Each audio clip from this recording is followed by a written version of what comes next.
for joining us. My name is Autumn Sullivan. I'm the marketing manager at Mobilization Funding. With me today, as always, is Scott Pieper, the CEO of Mobilization Funding. Hi, Scott. Hey, Autumn. How you doing? I'm great. Thanks for asking. Happy Friday.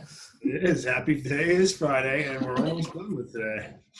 I know. Not that we can go anywhere or do anything, but it is almost over. I know. Friday night is movie night at our house, though, so I'm looking forward to watching Onward. Finally. So obviously we are still in the COVID-19 work from home, safer at home situation. So I am work from home, Scott is in the office, and I'm going to take this opportunity to pick Scott's brain and talk to him about some of the things that he's written about in our newsletter or that we have blogged about. If you haven't subscribed to our newsletter yet, you should definitely go to our website and get that done. So in our last video, you mentioned energy versus time, which is a concept that I really loved when you first wrote about it in the newsletter. And so I thought today I would pick your brain about that and dive in a little bit. So my first question is, when did you first come to find this difference between energy versus time? And actually, I should probably back up a little bit even further and say, what is the difference between energy versus time? Okay, so first, this is my opinion. First, in terms of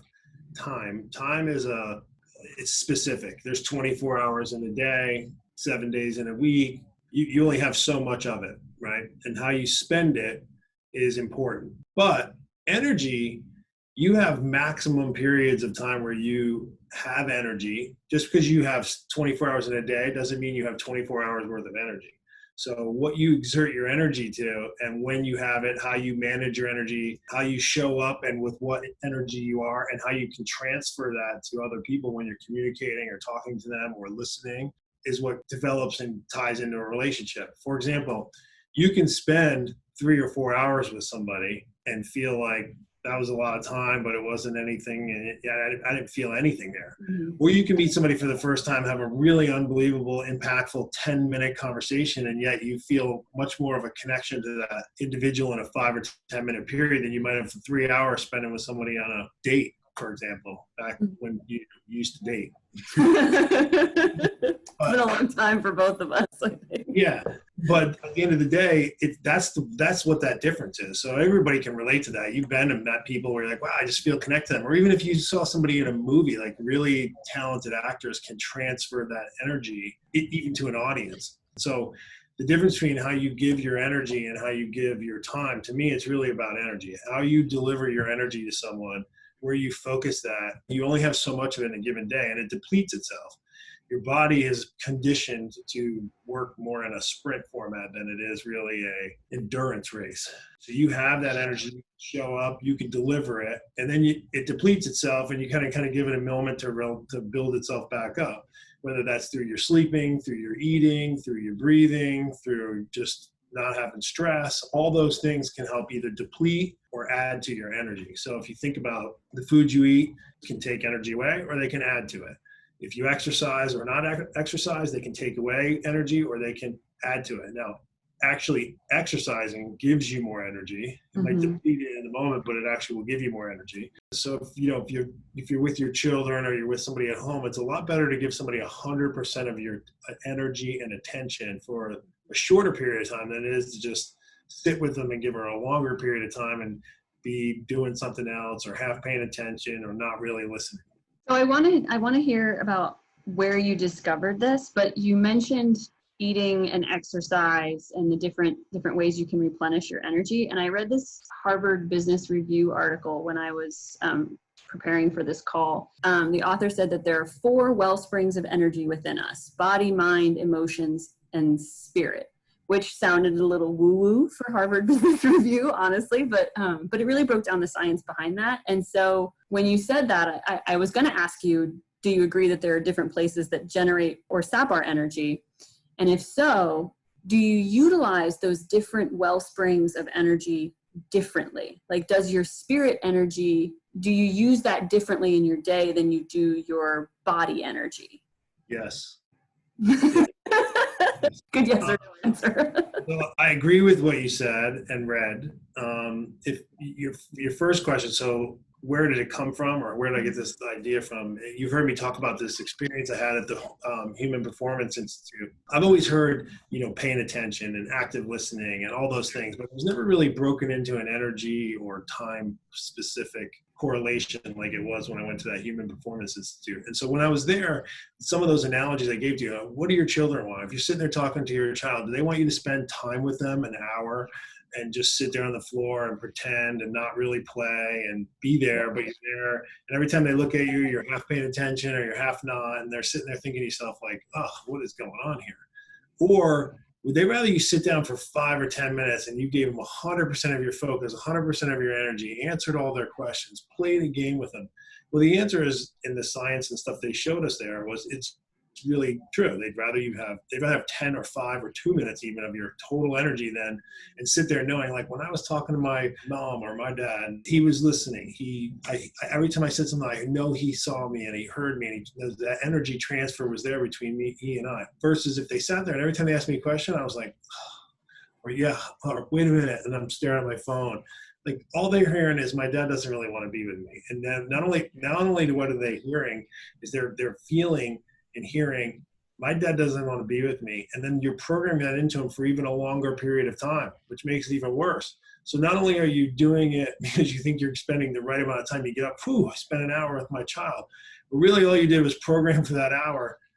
My dad's not really listening to me. He doesn't really want to be here. And you did it for an hour. And you've been better off doing that for 5 minutes than you would have. But if you give them all your energy, you talk to them what you're doing. Hey, look, I have 10 minutes right now, but I'm all yours. They're going to feel so much more fulfilled from that experience. So that's what they taught us, and it really resonated with me. And obviously, if you think about times that you've had conversations, people you've spoken with, and you interact like that example I gave you with being on a date or having a short interaction with somebody you feel much more all of a sudden connected with, or even watching a movie than you do with someone you spend a lot of time with and you have no connection with. If you're honest and thinking about that to yourself, you can relate to those experiences. And so the way they put those two together and over those few days I was there really helped me understand the difference between energy versus time. And then they talked about ways on how you deplete your energy level or how you can enhance your energy level. And that's where they got into nutrition and food and mind and body and spirit. And they covered all 4 of those pieces you talked about. I'm just thinking about like our audience, the business owners, mostly construction, but also manufacturing, lots of small business owners. And this all sounds great for your life, but how does it translate into the way you operate as a business leader? It's a great question. And Autumn, I've talked to all the clients that I speak to. I have these conversations with them all the time, and it shows up in the format like this. How are you talking to your team? What kind of meeting are you having? When you talk to your team and someone comes in, and you always hear it, there's a problem, someone knocks on your door, hey, can I come in? You say, sure, and you sit there and you're like, what, Johnny? Like, how excited are they going to be to talk to you? Or, sure, what's going on? And you give them 5 minutes, totally focused, phone down, not doing email, not doing 16 other things, answer the question, get them what they need, and let them go. They're going to feel like they got what they needed out of the interaction and could understand. So that's one way it shows up. The other way it shows up is when you're speaking to your customers. No different. You're speaking to your customers, or you're handling a problem for them, or you're trying to communicate something to them. You're respectful of what your energy is to them and their time and how much time it takes. And so you get to it and you pour that on. Or you think, like, I have a friend that always talks about, are you a bucket filler or a bucket dipper? When you interact with someone, do you fill their bucket or are you dipping their bucket and pouring it out? I mean, you can have interactions with people that can wake you up from what otherwise was a sleepy afternoon. Or you can have times where you met somebody, you felt good, and you hung up the phone, and you're like, oh, man, I just want to take a nap now, because they just zapped all your energy. Where I talk about that with customers is, in particular, is when they're talking to their general contractor customer and they're worried or they're fearful or they're nervous or they feel like they're going to have a bad impression, or they're needing to talk about why there's a finance company involved. Instead of them feeling like that's a negative, it's really about how they explain it to their customer, how it's a positive. Like, listen, this is going to help you. This is going to help you. I have a finance company. Of course I do, because how else am I supposed to do this kind of good work, perform this way, pay my employees, invoice your job, wait 30 days to get paid? You don't want me knocking on your door asking you for money every week, every other week. So I have a finance company. That's what it is. You should be proud of that. You should talk about it. You should tell them why it's a great thing for you and for them, not just the fact that you think it makes you nervous because you have a finance.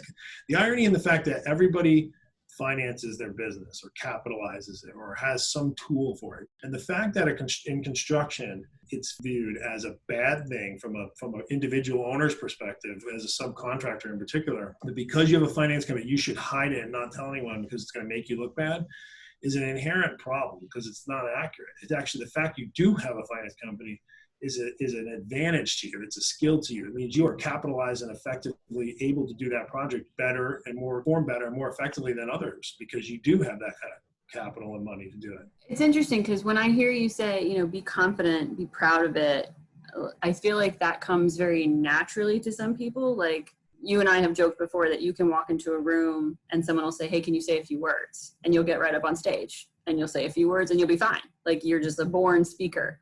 But for people who that isn't quite their skill set, what strategies could you share for them to charge up that energy? What should they be doing before they walk into those kinds of conversations so that they have high positive energy and low negative energy? Well, two things I'll say. One, I don't always feel comfortable speaking in front of rooms. Sometimes you just have to do it. What I do feel comfortable in, and part of it gets to the other side of what you talked about, which is your having your faith or your mind, body, and spirit. That's where you lean on that for your energy. You got to know that, you know what, I'm going to take that step forward. I'm going to keep taking a step forward. Someone asked me to do something. It needs to be done. I can spend time right now thinking about what makes me nervous or what's going to be wrong or how I'm going to screw this up and all that. But at the end of the day, it's not going to help me. What's going to help me is just go up there and speak what I know in my heart and in my own brain, not try to speak about what I think somebody wants to hear. Somebody told me one time, you're not going to make everybody happy. I think we all know that. But yet we all try to make everybody happy. So the easy way around it is speak from your heart, share your opinion. Someone asks you a question, answer it honestly, be respectful and kind to everyone, but share your opinion and don't be apologetic about it. It's your opinion. Everyone has one. It doesn't mean they have to agree with you. So once your spirit allows you to get comfortable with that thought process, then it becomes very easy to speak from what's in your heart, what's in your brain. What's uncomfortable is trying to speak something from your heart and your brain that you don't think someone's going to want to hear, and you're more focused about what they want to hear than you are what you're actually saying. If you just say what's on your mind and your brain, the way it comes out, it's actually much more natural and easy for you to do, and therefore is going to resonate a lot better with people. It wasn't until that period of time where I started to feel more comfortable actually speaking. I'm much better speaking if you just push me out there and tell me to start talking than I am if you hand me a speech and tell me to give a speech. If you hand me to give the speech, then you're going to see all kinds of problems and other things pop up. That won't happen if I'm just speaking off like question and answer.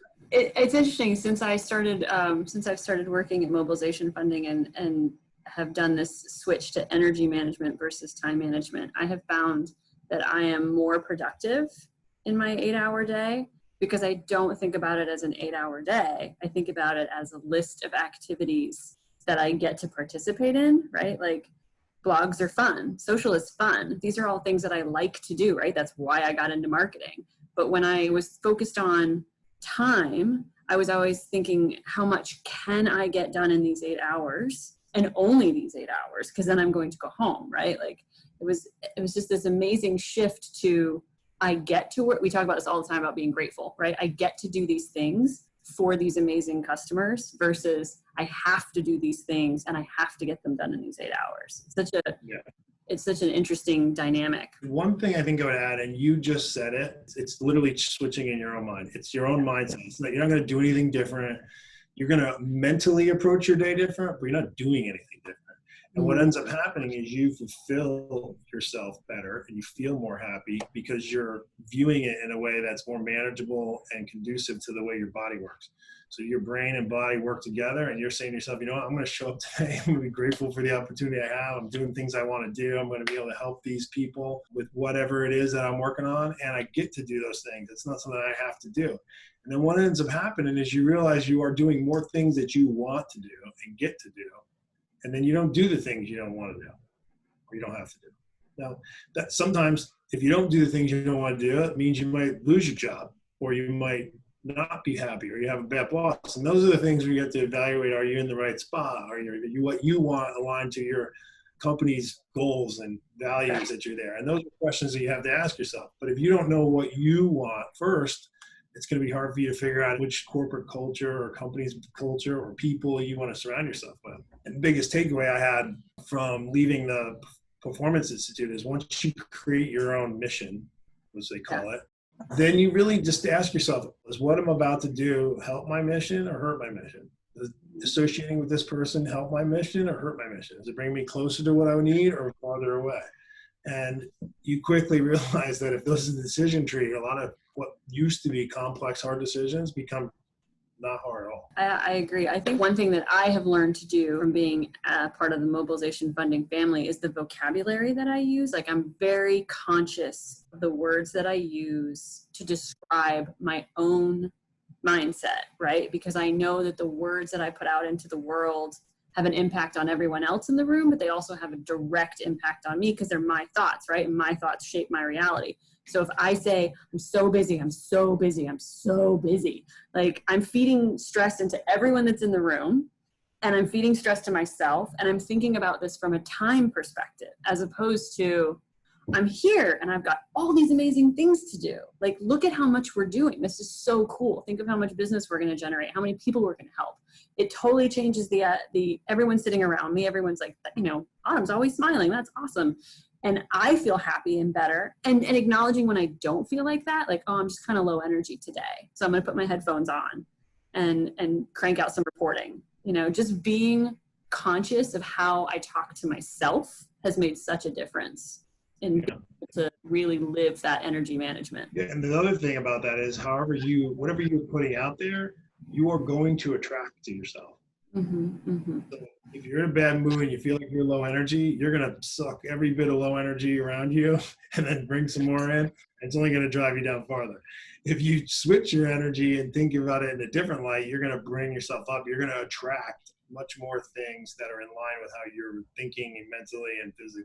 Exactly. That's a good positive place to end. So I'm going to let you get back to your Friday, and hopefully you have an amazing weekend. Thank you, everyone, for joining us. I hope you all have an amazing weekend, or wherever you are in your week when you're watching this. I hope you have a great day, and we'll see you again soon. Bye. Thank you. Be good. Have a great weekend. See ya.